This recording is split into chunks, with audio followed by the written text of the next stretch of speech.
Hi everyone, welcome. It's so lovely to see you, and thank you for joining us. I am joined by the wonderful Jess Warr, who was finalist and winner of the Virtual Assistant of the Year category at the inaugural East Midlands PA Awards 2023. And we just use the time now, 3 months on, or 4 months on nearly, to catch up with some of our finalists and some of our winners to talk about their experience and where they are now. And it gives me great pleasure to introduce Jess. So, Jess, welcome. How are you? Yeah, I'm good. I'm really good. It's been crazy start to the year, but yeah, I'm fab, Well, thank tell us you. whereabouts are you in the country, and tell us how your year's begun so far. Has it been crazy? Yeah, so I am based just outside Swindon, in Wiltshire, and yes, it has been absolutely bonkers, like absolutely crazy. I think the back end of last year was crazy as well, and I thought coming into January it was going to be nice, easy. I did loads of work at the back end, so it'll be a nice, easy intro to the year. But no, it's just been like, boom, Lots of here we go. exciting things happening for you there, I know, and we've just spoke about that, so we'll come on to that a little bit later. But I think for anyone watching these are our 20-minute interviews, so we're going to try and cram in as much as we can within that time. So, Jess, I'd just love you to share a little bit of background about you, where you started your career, and the fact that you set up your virtual assistant business at the age of 19, which I think is just amazing. So tell us a little bit about your career, where you started, how you became a PA, and how the virtual colleagues came to light. So I finished school, was going to go to uni to study psychology because it was the only subject I really enjoyed at A levels. And then decided a month before going to uni that I actually didn't know why I was going to uni. I think it was just because it was expected of me. So I moved to Bristol and started working with a large recruitment company. Decided that recruitment was not for me. I was working on some really high level contract roles that I was just blagging the entire time. So yeah, left there and went to go and work for another recruitment company, but as a PA. So that was like my first ever PA role. And I was just like, oh my gosh, what am I doing? What am I getting involved with? So that was supporting two directors. And then one of the directors left and asked me to go with him. And that's at the point at 19 that I kind of started the whole self-employed story. So I was kind of like setting up my business at 19, getting an accountant, working out how to set up a website and all sorts. So yeah, that was kind of like where How it did really you began. how did you even know where to start? Did that director help you, or were you like, right, I'm gonna do this because I want to work with that director? Like, where did you even go to start with that? Google. Google. Google. If I'm totally honest, I was just, we had a family friend that was an accountant. So that one was easy. It was just kind of approaching her and Mhm. asking her to help me set it all up. But yeah, in terms of like everything else, it was working out how to market my business myself and setting up a business name and, all of Yeah. the other bits and bobs that Well, you got it's to do. branding, marketing, contracts, logos, sales and Sales. marketing plan. Yeah. Yeah. And Yeah. then, I think you could I probably remember back to negotiating your first contract with that particular client. Do you think that they really helped you to really kind of kickstart your virtual assistant journey? Having that first client that 100%. that really is flexible to understanding that you're kind of embarking on something new. Was that really helpful to know that you had that trust within that client that you could do that?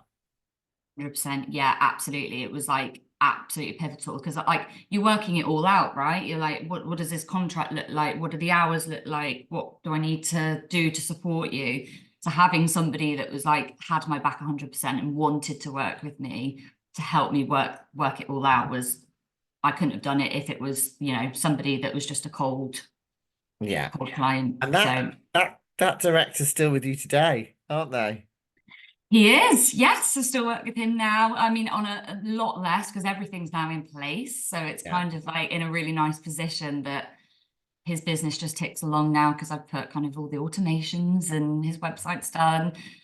So yeah, now it's just kind of managing it going forwards. But And yeah, I think he's it's still with really me. interesting when you were talking about, sales and marketing plan, is that,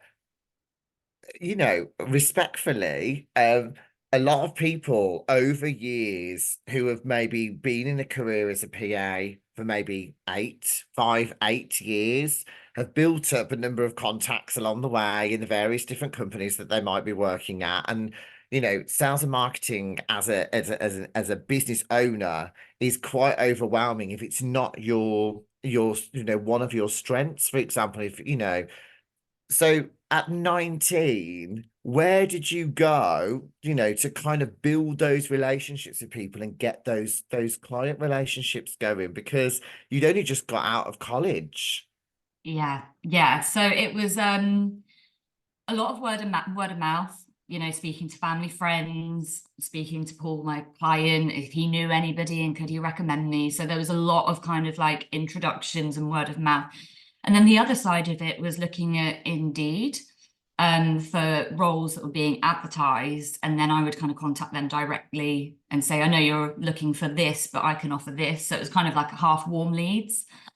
Um, Genius. Wow. Oh my goodness me, that's great. And what sort of response did you get from that? Did you find that they were quite open to it?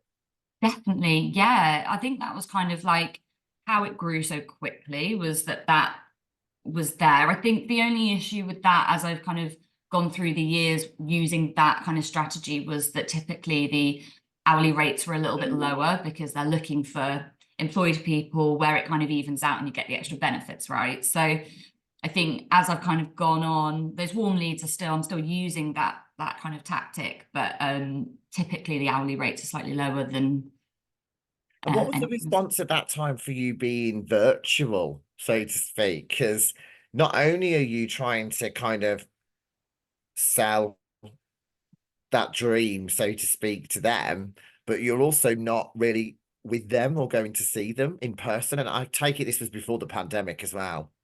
Was. So yeah, when I first started out, the whole virtual thing was met with quite a lot of resistance. People didn't think that you could have effective relationships with a virtual assistant.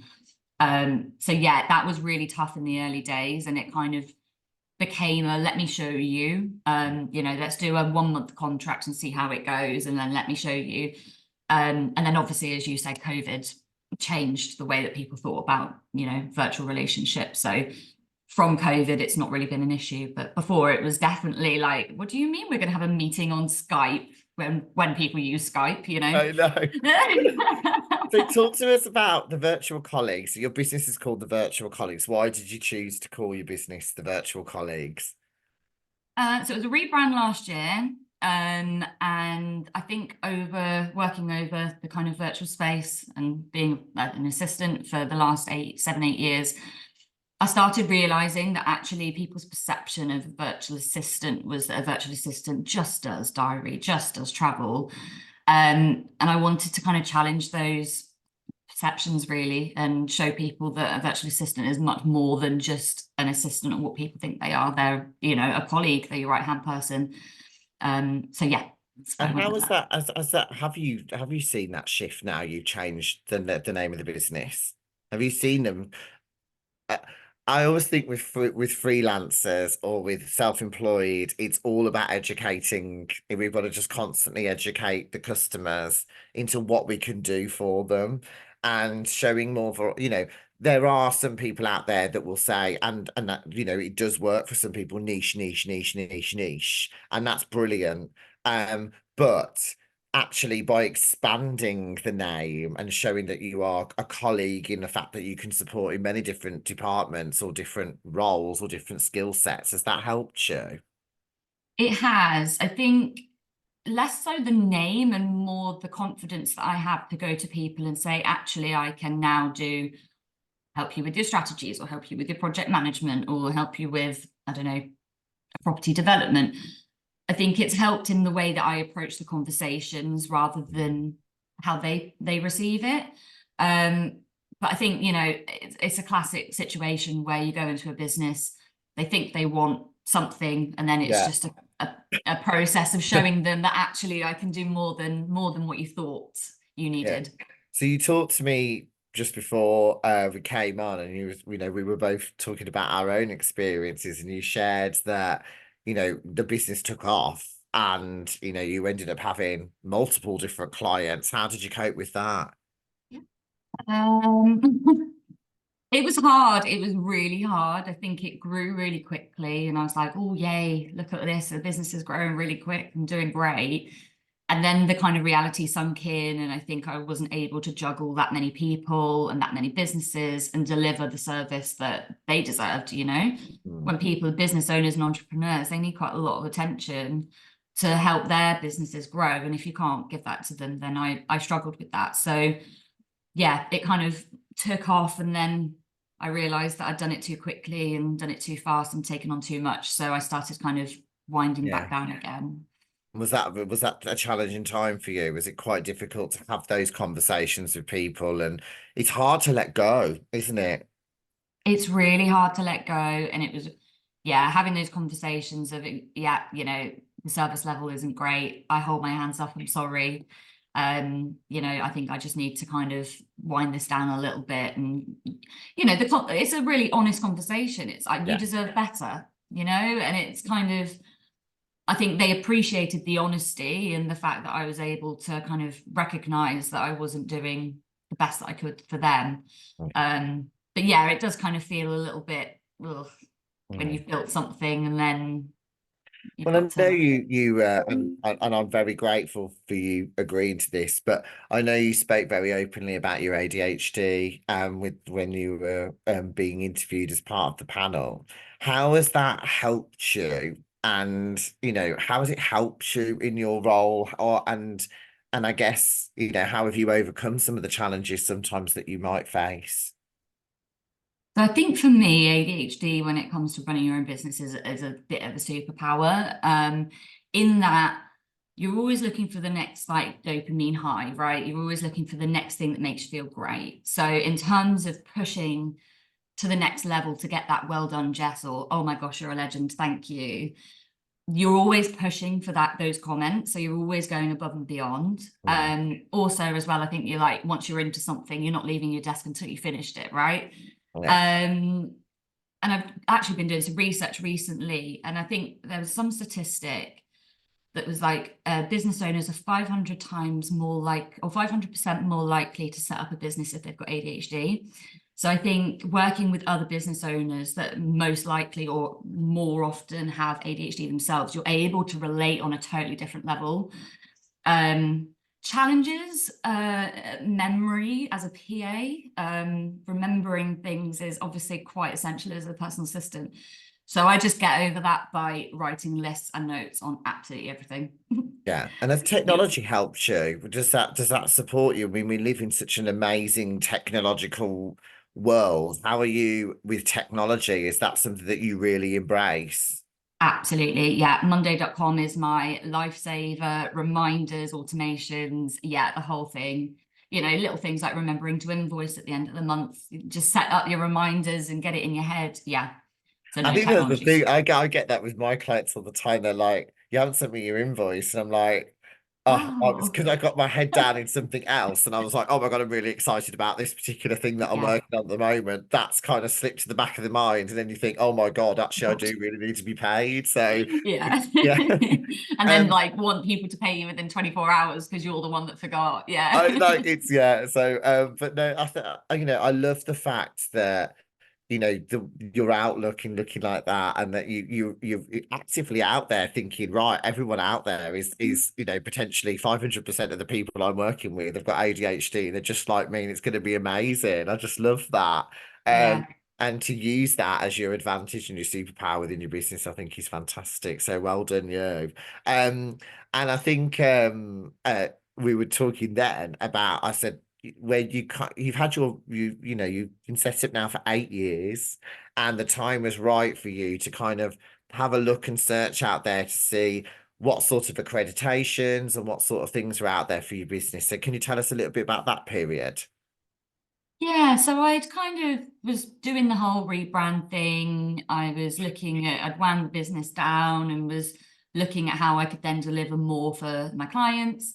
So I was looking at some like academic stuff as well, what courses I could do, and started looking into some awards that could maybe help me, in the rebrand, go to new clients and say, oh, by the way, I've also got this award. And then the East Midlands Award came up on my LinkedIn, and while I was Googling, it came up, and I was like, oh, I've seen that in two places. Yeah. I'm gonna go for it. So yeah, that's kind of like how it happened. And I think we were talking about this before. I think as a freelancer or as an independent business owner, when you're working in an office environment or you have a structure within a business, there's a lot more chance or opportunity for you to be able to be nominated. But when you're supporting 5 or 6 different individuals that are working in different parts of the country or doing different things, it might not necessarily fall underneath you know, in their inbox, which is probably Yeah. also the thing that you're managing for them as well at the same time. So and we really champion this. You put forward a self-nomination supported by testimonials from your clients, which I think is fantastic. But you put forward that self-nomination. How did you feel about doing that? Some people will sit there and think, oh my God, I don't know whether I'd ever have the confidence to do that. But how did you feel about writing it? What was it like? It was really hard, really hard. I've always struggled with like blowing my own trumpet. And when somebody says, why do you think you deserve this award? Having to actually write that down and, write positively about yourself is actually quite hard. And I was kind of sat there going, what am I doing? Who do I think I am putting myself forward for an award, I kind of just like had a moment where I was like, right, just do it, just write it, see what happens. There's no pressure. Nobody knows that you've been Yeah. submitted, there's no like you can keep it a secret if it doesn't work out. Yeah, and I just think sometimes it's quite refreshing to sit down and actually it's an opportunity to actually take stock of where you are and what you've achieved. And I don't think we do that very often. And I feel like having an opportunity like that sometimes gives you the chance to actually sit back. And I always call it the flashing cursor moment, blank page, cursors flashing. What on earth do I write? But actually, when you start to write it, you think, hang on a minute, I'm really proud of the stuff that I've done. And if I'm not going to do this right now, how am I going to tell the world without it looking like I'm boasting all over social media or anything like that about the achievements that I've made? It's just a really, yeah. I think, personally, a nice way to take stock and think, do you know what? I've done well, and I want to be able to document that. And I think I felt really strongly at the time when I did the nomination that the business support and PA industry sector are so underestimated that I almost, turned it into a do this for everybody else that underestimates themselves. Do you know what I mean? I was kind of like, come on, Yeah. we do deserve this, and it is a real thing. And as you said, when you start writing, you're like, oh, actually, and this, Yeah. And also, ah, I think you yeah, mentioned, there has been a boom in freelancers since the pandemic.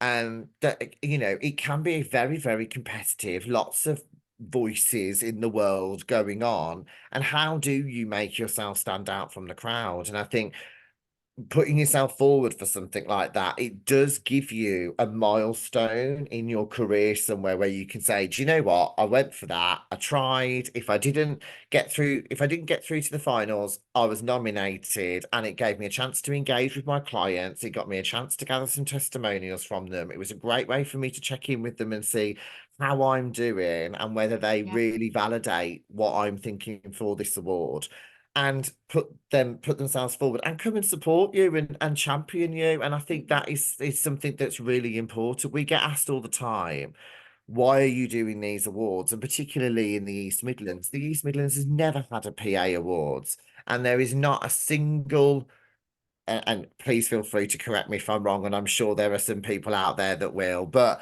there is not a single awards ceremony in the East Midlands that even has a business support category. So we created that. And the other thing is with the virtual assistant category is ideally, we would love lots of East Midlands based virtual assistants potentially to apply for that or to be nominated for that. But actually, let's be realistic in the way that a virtual assistant works. The whole ethos of their business is that they work remotely. So we wanted to expand that and to make sure that it's inclusive for virtual assistants to be nominated regardless of wherever you are in the country.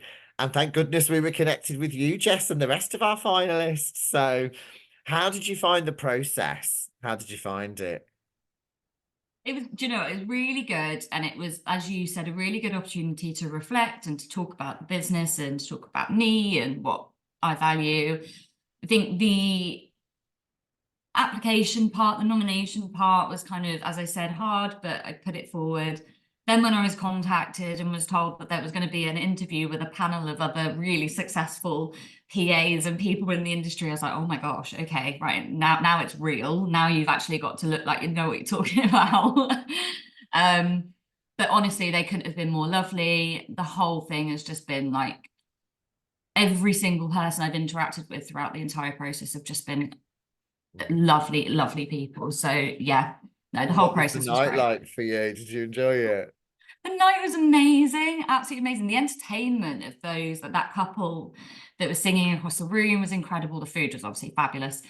But there was just a really nice vibe in the room. Everybody was there to support each other, and you get to know people and make contacts and swap business cards, and you know, but it was really lovely. And then we all danced at the end, and of Yeah. course, I love a bit of dancing. And what was so since then, I think you said that you've got an associate now that works with you and you've just taken on a new client and that person is supporting you in your business and the client as well. So how's that relationship been? How's that been? Was that quite a tough process to find someone to bring into the fold, so to speak?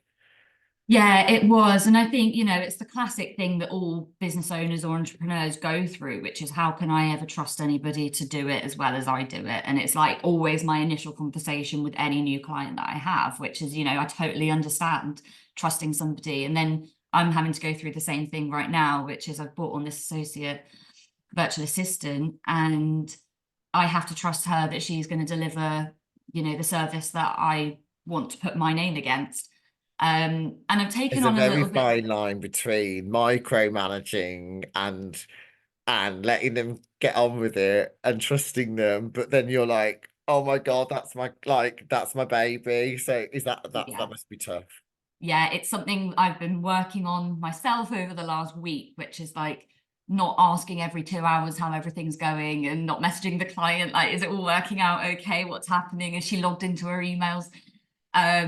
So yeah, I'm working that out at the moment about how to step back, but also keep an eye and make sure that if there's any issues with the relationship from either side, Mm. that I'm keeping an eye on that and making sure that that's managed. Oh, So yeah, bless you. Well, we wish you all the best, and I hope that thanks. goes amazing. It's fantastic. We look forward to seeing how the virtual colleagues will grow. I mean, 2024, I think you said to me is going to be your biggest year, Jess. That this is the year you're going to go for it. That's the plan. Yeah, that's the plan. I started this year and I was like, right, 2024 is going to be a year, Jess. It's gonna happen. You're going to do it right this time. So yeah, I'm hoping to kind of just Excited. keep pushing. Exactly. And yeah, hopefully by the end of the year, I'll be sat here going, you did it, girl. Oh, bless you. Well, before we wrap up, Jess, just a couple of bits of advice from you. So, you know, anyone that sat there thinking about setting up their own virtual assistant business, what, I don't know, what would your advice be, given in the world that we live in right now? What would you kind of say to them? If you were talking to yourself at 19, you know, right now, what would you be saying to them? First of all, don't be scared because I think it's really hard to find the confidence or find the motivation to go for it. I think just first of all, go for it. See what happens. You've got nothing to lose. I'd say constantly build really good relationships with your clients. Don't overload yourself. Word of mouth's incredible. Don't be scared to ask for referrals or introductions. It's how I've got a lot of my kind of favorite clients because when you find somebody that you love working with, typically they know people that are of similar Mhm. personality and style. So yeah, I think just work with really good people. Don't compromise yourself or your beliefs and don't overload yourself too much. Amazing. Thank you, Jess. And if you were, nominations at the moment are open for the East Midlands PA Awards 2024. So for anyone who's looking at that Virtual Assistant of the Year category, again, just kind of what would your advice be to them and, wherever they are in the country, if they're looking at that and thinking, my years this year, I want to really go for it, what would you say? I'd say 100% do it. Don't hesitate. Just get it down on paper, get your nomination in, because the validation that you feel after going for it, even if you're not successful, you get a nominee social media thing that even that, gives you some accolade. So I would say go for it because honestly, it will change the way that you think about yourself and your business. Amazing. Jess, it's been wonderful. We will check back in with you again later in the year. It'd be great to hear how you're getting on. But thank you so much for your time.